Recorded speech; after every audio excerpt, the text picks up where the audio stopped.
As a scientist, I can tell you that Sundays are only 24 hours long. But with NFL Sunday Ticket and YouTube TV, you get every game every Sunday all in one place. That's upwards of 30 hours of NFL in one day. How can there be 30 hours in 24 hours, you ask? I have a theory. Magic.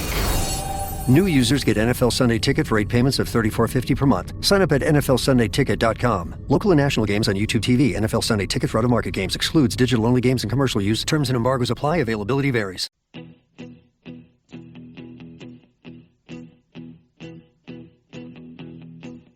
When I wake up, well, I know I'm gonna be the man who wakes up next to you. When I go out, yeah, I know I'm gonna be the man who goes along with you.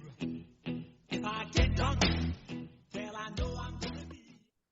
4 years in a row now, Oklahoma has started the football season 3-0, but of the last 3 years, only once did they win that fourth game. Now it's Jackson Arnold and the Auburn Tigers coming to Norman for the fourth game of 2025. It's not just the return of the guy once heralded as the hero of Sooner Nation. It's the first conference game in SEC play for 2025. A lot on the line for the Sooners on Saturday as they face the Tigers. How that's all going to shake out, well, that's what we're here to talk about. Welcome to the Sooner Nation podcast. I'm Matt. He's Caleb. We're thankful that you're with us.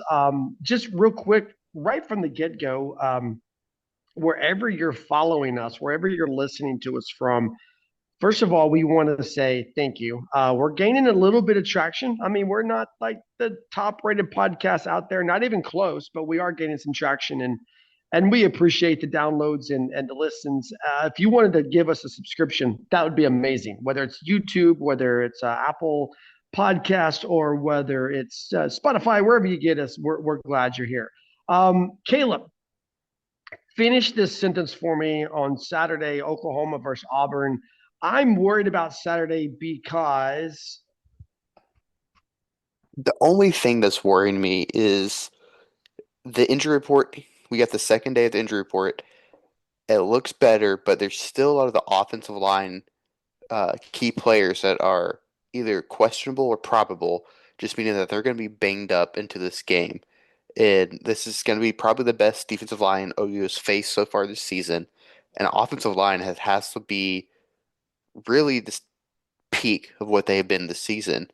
And coming off of, we know Jake Taylor, Troy Everett are probably done for the season. You have it's just that room that was kind of okay, yeah, we kind of plug and play a lot of guys. It's kind of starting to dwindle down. I saw that injury report and I kind of chuckled. I did because I think the only stock this is just my first take on that. I think the only stock that you can put into that is the guys who are listed as out. Um, for example, everybody knows R. Mason Thomas is not going to play in the first half. And so who's the guy that's got to step up in that spotlight? Who's the guy that Brent Venables has mentioned and so forth? It's Marvin Jones Jr. and he's listed as a doubtful. I don't know, man. I know they have to do those reports. I know it's required reading, if you will, for the SEC. But Caleb, I don't know how much to put into that. I really don't. But there is cause to be concerned. And do you think it's more PTSD over what happened last year with injuries that we look at that report and we're like, oh my gosh, or is it is it just like legit concern because of the reality of this year? I mean, I think it's a little bit of both. Football's just a physical game, and when you see a lot of questionables, a lot of doubtfuls, it's you kind of like because I get it.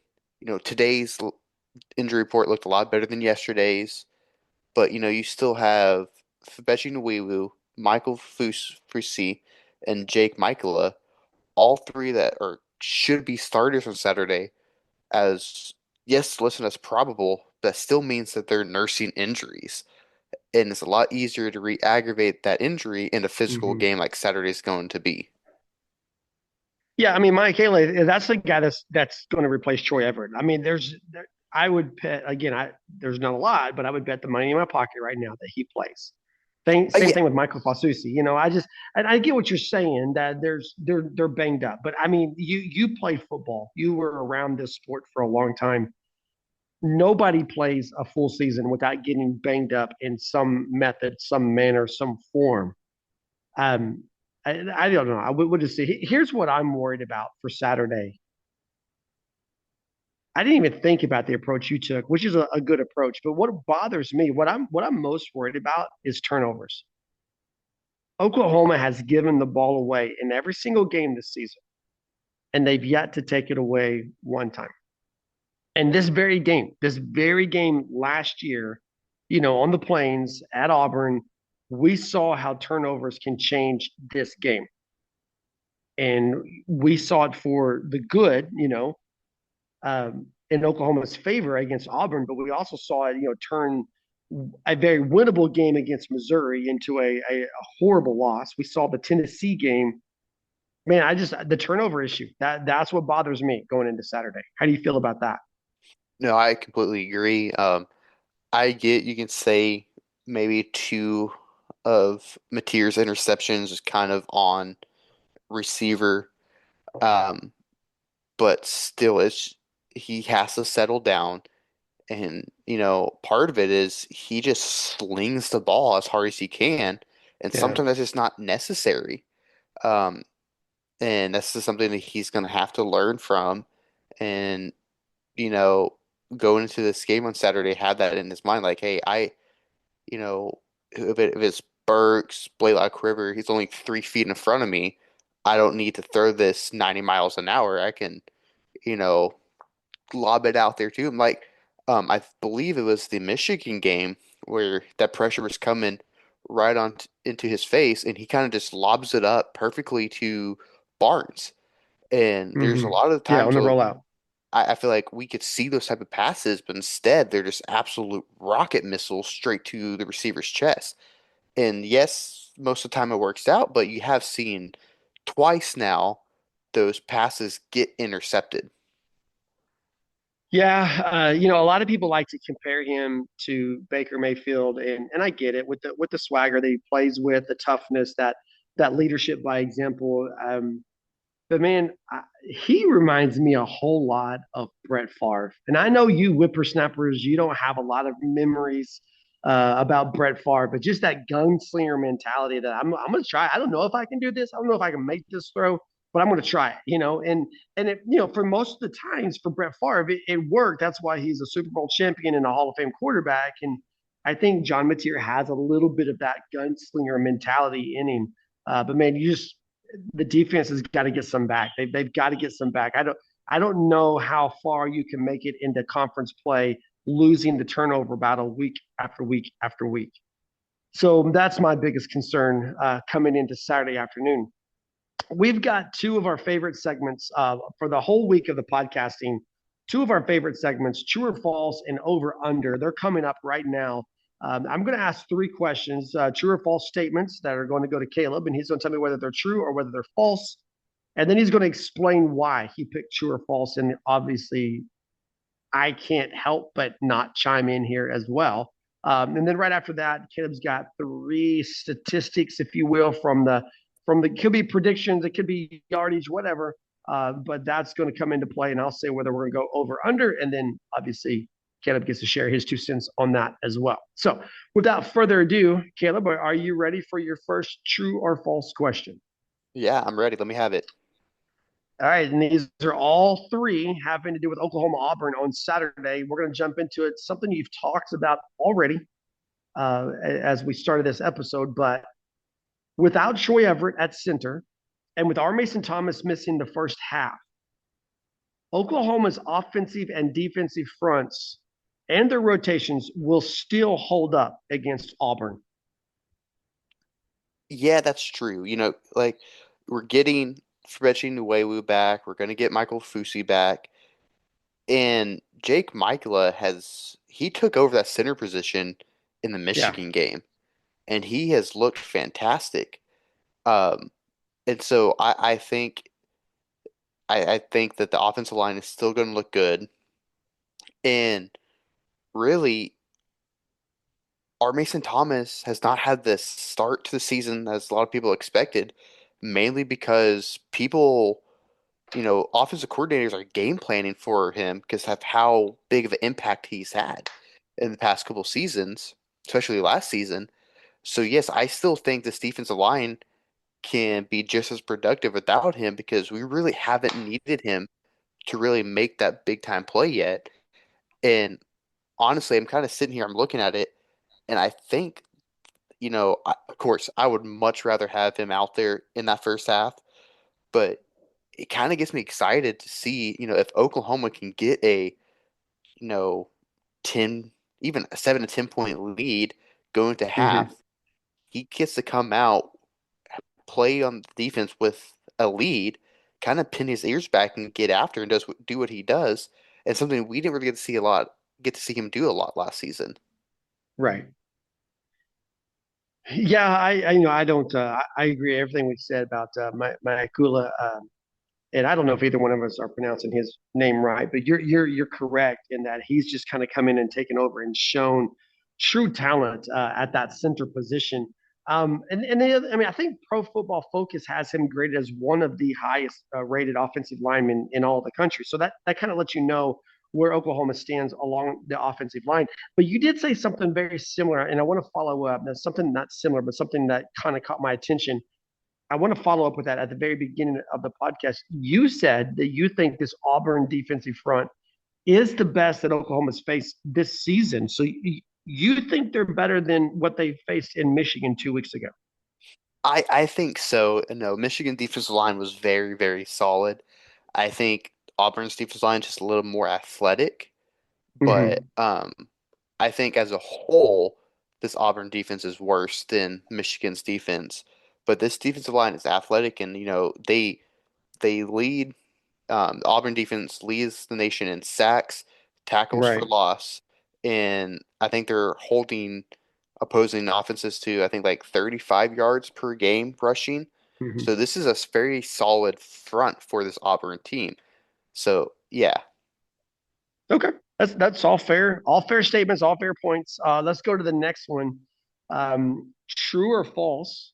Jackson Arnold. Now he's shown efficiency and he's shown improvements through 3 games this season, but Oklahoma's defensive schemes are going to force him into making mistakes on Saturday. true. I mean, the one big game he's played in this season, you saw him with a fumble.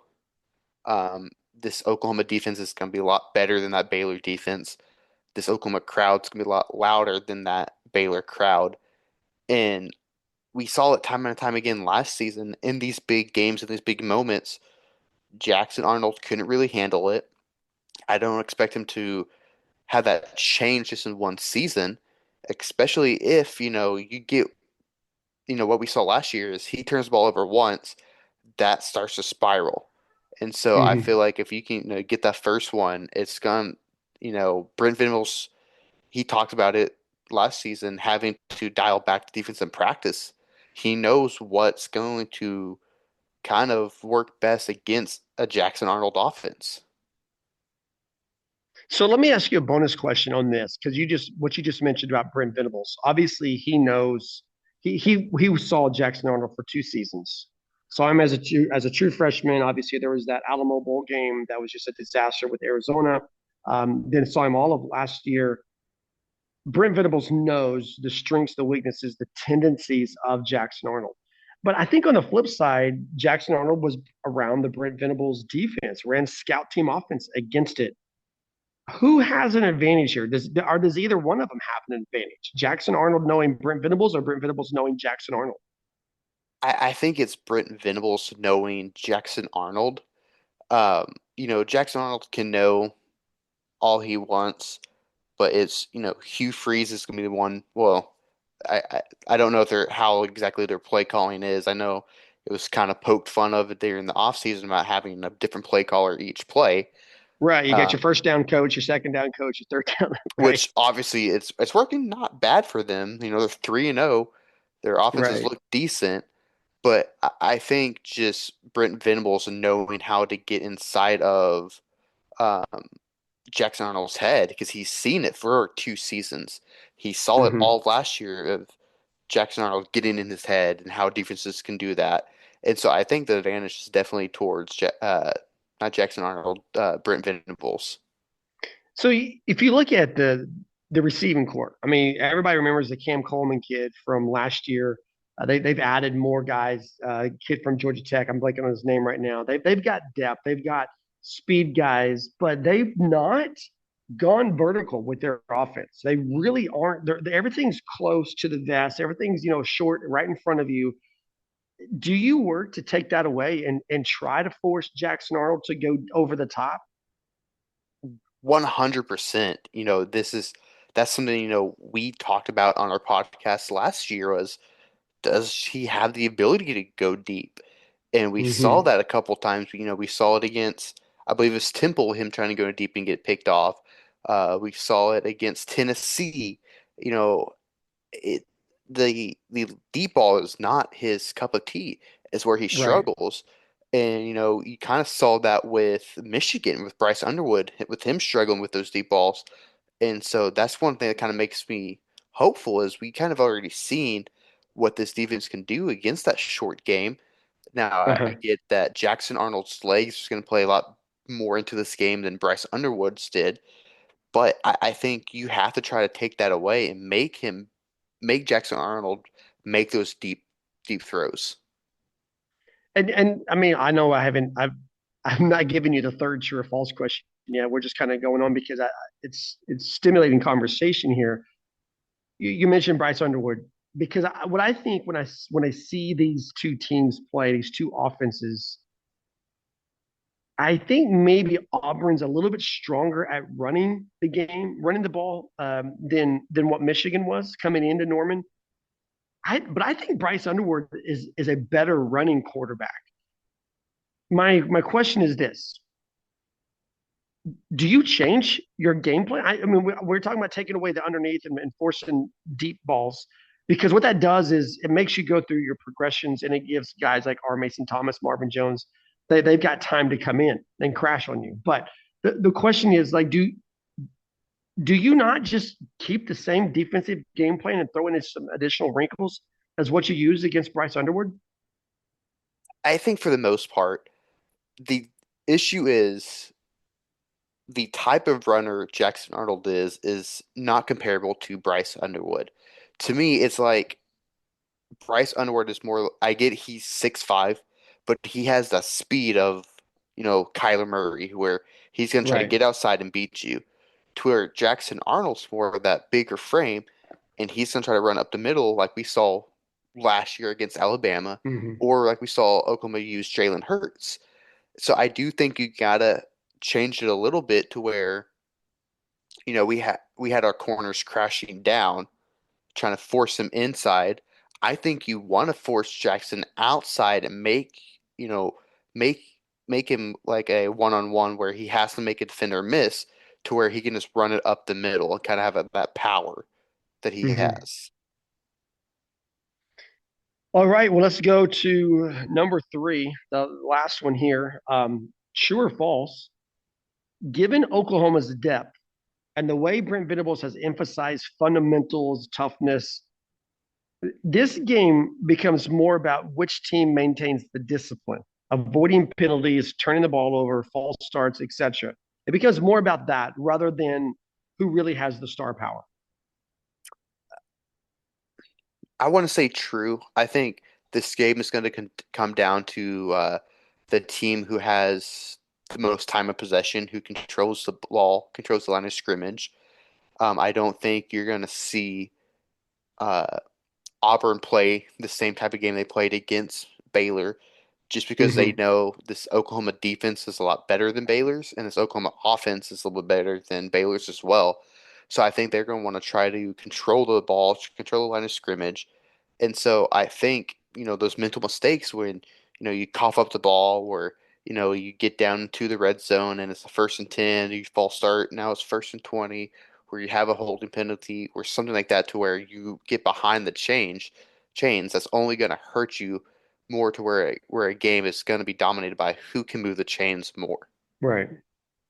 Yeah, I agree. I think when you look across the board at these two depth charts, Oklahoma, in my opinion, and I know I'm biased, but Oklahoma is the deeper, more talented team, particularly on the defensive side of the ball.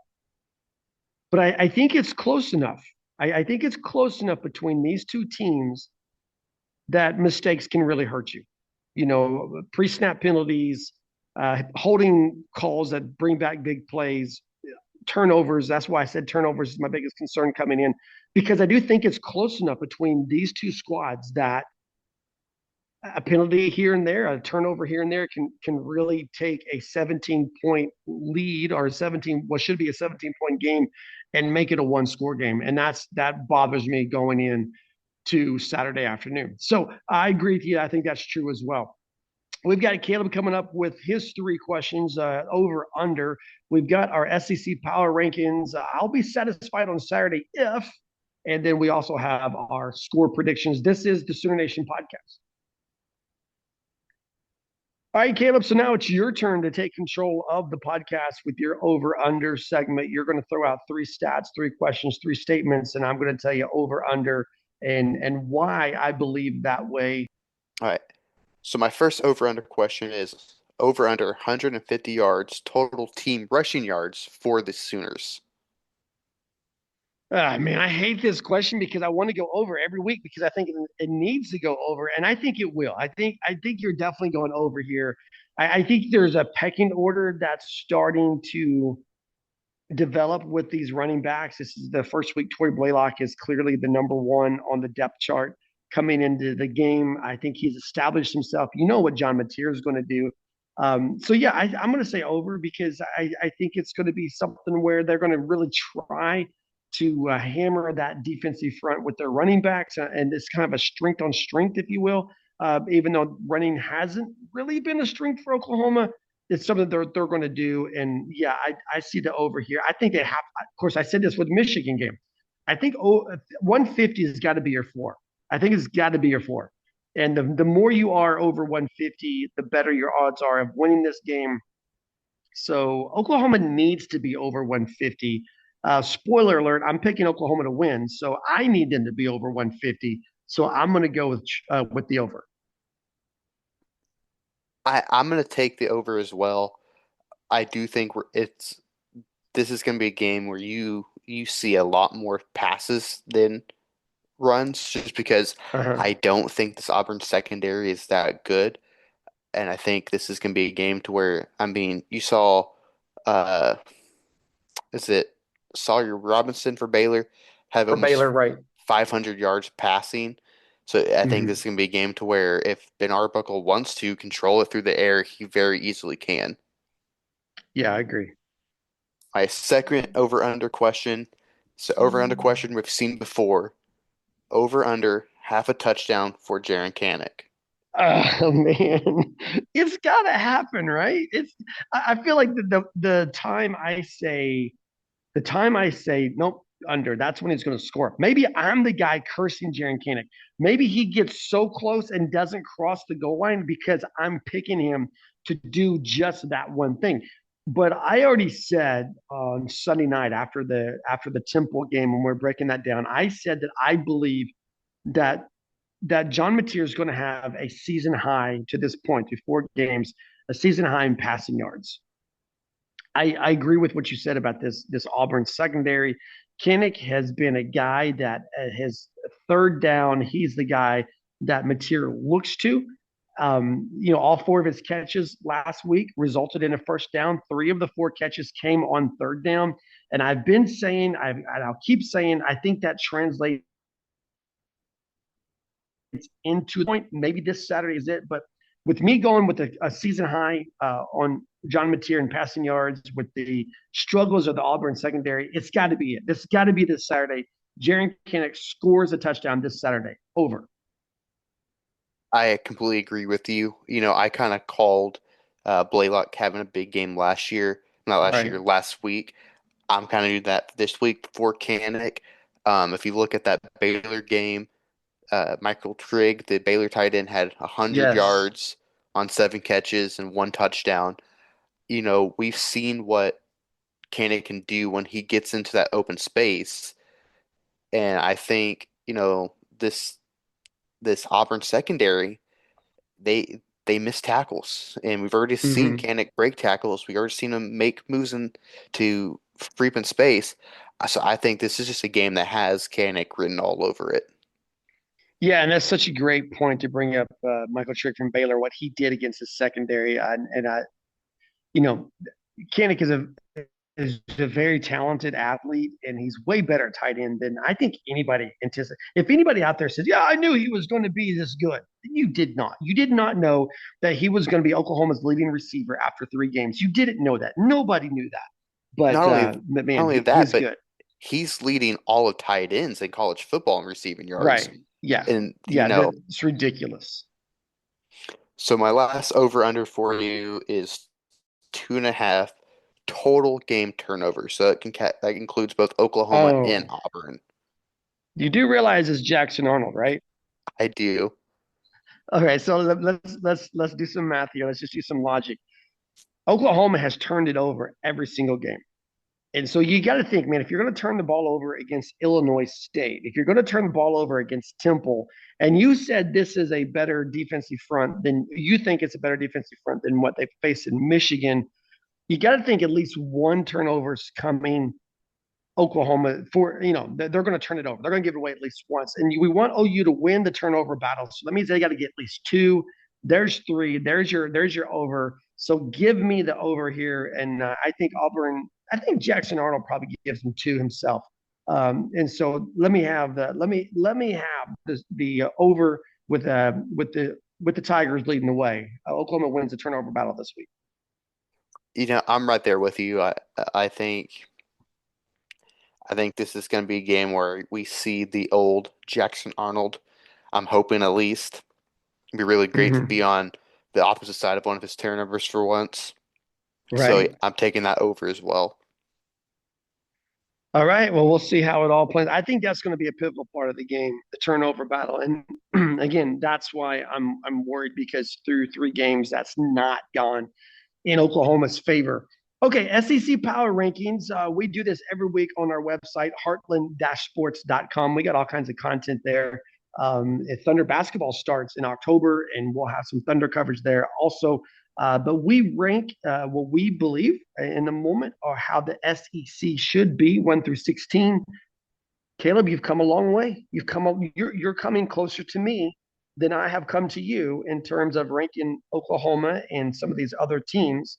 Last week I had the Sooners at number 2, and this week you have Oklahoma where? Number two, All right. Now I think we're different on who we have that one team ahead of Oklahoma. I when I looked at it, I'm pretty sure we had the exact same top five. Did we really? I think so. So you've got Georgia number 1 this week. I do. Are you giving up on LSU that fast? Kind of. Just the way that LSU's offense has kind of slowly slumped out of rhythm. And then the one game that they looked really good offensively was against Clemson. And we're starting to Mm-hmm. kind of see Clemson fall from, Yeah. what they were. Um, Something I told you 2 weeks ago, right? you know, you s- you see that LSU score 20-10. Like, oh, that's Uh-huh. a 10-point game, 2 possession against the Florida team that's supposed to be really good. But then you look at it and DJ Lagway has 5 interceptions. And you're like, oh, Yeah. they only won by 10 at home. Right. And Right. so, No, keep going. I'm sorry. yeah, I'm kind of I'm not fully giving up on LSU. I just, weekly power rankings, I just think Oklahoma and Georgia Mhm. looks like the best two teams so far through 3 weeks, especially last week. I don't want to chase rabbits because last week I did that and we ran out of time and I didn't get to give my score prediction for the game. So I'm going to be a better steward of time this week. But wanted to ask you, man, I had it set up. I wanted to ask you if you saw Brian Kelly's statement about Garrett Nussmeier and the injury that he's been dealing with this season. I have not. Okay, so he came out this week. The LSU kind of talked about how he's been dealing with an injury, and that's what's limited him a little bit. And what I wanted to ask you is that do you feel like that's legitimate, or is that just, hey, this is why our offense, this is an excuse we can offer for why our offense is not working the way we thought it should work? But regardless, you've been high on LSU. You're kind of dropping them now, and I think rightfully so. Whether it's a Nussmeier injury or whether it's just poor play, I think it's right to drop them because here's the way I look at it. As you said, that win over Clemson has lost its luster. Oklahoma has, I believe I can make an argument, a good argument, that Oklahoma has the second best win in all of the SEC so far. Now, Georgia, what they did in Knoxville last Saturday, hands down, right? That's the best win of any team in this conference to this point, right? Yeah, I would think so. I think it's kind of cheating because it is a conference game. I think if you look at non-conference, I do think you can give Oklahoma the best non-conference win. Um, I know a lot of people try to put stock into that Texas A&M victory over Notre Dame, but they're sitting there at 0 and 2. Um, Right. but yeah, again, Yeah. I do think that Tennessee didn't move for me in my rankings. They're at 7 last week. They're at 7 this week. I still think uh that's a really good Tennessee team, and so I think I would agree with you that Georgia definitely probably has the best looking win so far this in the SEC. Yeah, those guys down in Aggie land, they're going to talk about their top 25 win over Notre Dame, and they're going to totally leave out the part that Notre Dame is 0 and 2. That's just ridiculous that the Irish are still ranked in the top 25. So yeah, with Georgia having the best win, whether it's conference or out of conference, just overall the best win on the slate for the SEC, I think it's they're the defending champions. They got to be number one. But Oklahoma, I mean, Oklahoma has really I know the fans, and I'm one of them, you're one of them, are like, let's pump the brakes here a little bit. But do you need a dominant win on Saturday over Auburn to really establish more confidence in your picking Oklahoma at number two, or do you just need to win in general? I think you just need to win in general. This is not a Auburn team that I expected. I did not expect them to be too good. Um, Uh-huh. this is an Auburn team that is 3-0. Their defense has looked solid. Their offense has looked solid. So I think if you come out and, unless it's a win like we saw last year against, you know, Temple, Tulane, or Mm-hmm. Houston, where it just looked non-functional, and somehow even you can throw in that Auburn game from last season. As long as it does not look like a win like that, then yes, I still think, number two looks really good. If you come out and you just dominate, and it is Mm-hmm. a 3-4 possession game, I think, there's a good chance that Oklahoma can jump to that number one spot for me. Mm. No, not for me. I mean, I'm sorry. I'm going to need Georgia to lose for Oklahoma to jump right now. Um, but it would definitely solidify number two. I don't think I could jump them number one. Um, Finish this sentence for me, Caleb. I'll be satisfied on Saturday if. I mean, I know it's going to be boring, it's going to be repetitive, but it's going to be the same thing I said as against Michigan. I'm only going to be Right. satisfied if we win. Uh-huh. I will take an ugly win because it is a top 25 team. Auburn has looked a lot better than they did last season. So a win is a win. Just go out there and win this game. And that's how I'd be satisfied. Yeah, I'm with you. This is very much like the Michigan game for me. And you mentioned that win last year at Auburn with the Kip Six. I'll take it. I'll take it. If that's what it takes to win this game, I don't care. I don't care if it's ugly. I don't care if it's a blowout. I don't care if you're down and you come back and you win. And I don't care if you're up by a lot and you barely hang on by a missed field goal. I want the win, and I'll be satisfied if they win, regardless of how it comes. Because go back to what I said at the very top of this podcast episode. Every year under Brent Venables, they have started 3-0 every single year.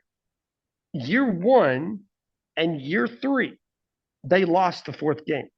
The fourth game last year was Tennessee. This is the fourth game. Only the 2023 season did they win this game right here. So this is a pivotal game because you got Kent State, you've got a bye week, and you've got what looks like a very beatable Texas all of a sudden. This game is huge. So give me a win however they have to do it. I'll take it and I'll be satisfied on Saturday night, right? 100%. This is you win this game, and it's most likely going to be a top 10 matchup in the Cotton Bowl. This is going to be. I have my concerns with Texas holding up there into that bargain. I'm looking at that Florida game, and I know Florida's been bad, but I'm looking at that Florida game, and I'm going, I don't know, Okay, win this game, and Oklahoma would be top 10 going into the Cotton Bowl. All right, I can accept that. I can definitely accept that. So I think this is a big game. Not only that, but this is another game that you can just get so much momentum off of. We talk about the momentum coming off of Michigan.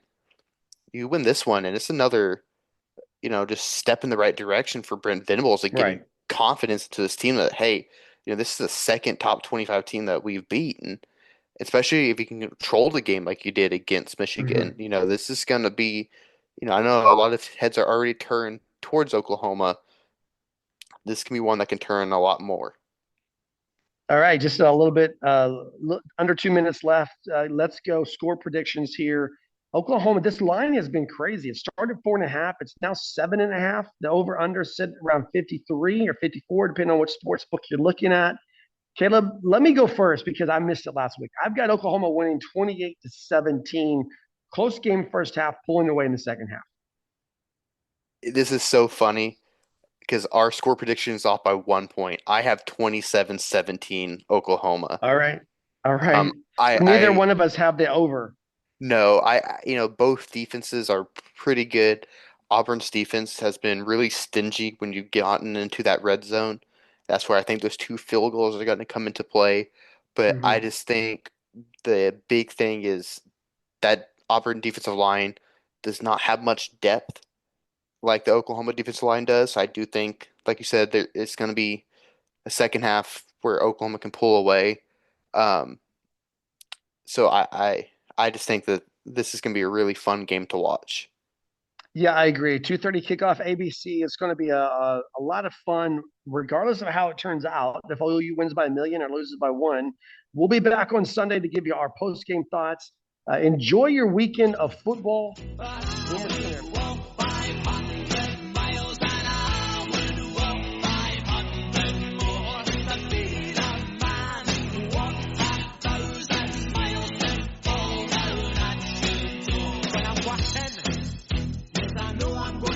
I'm gonna be the man who's working hard for you.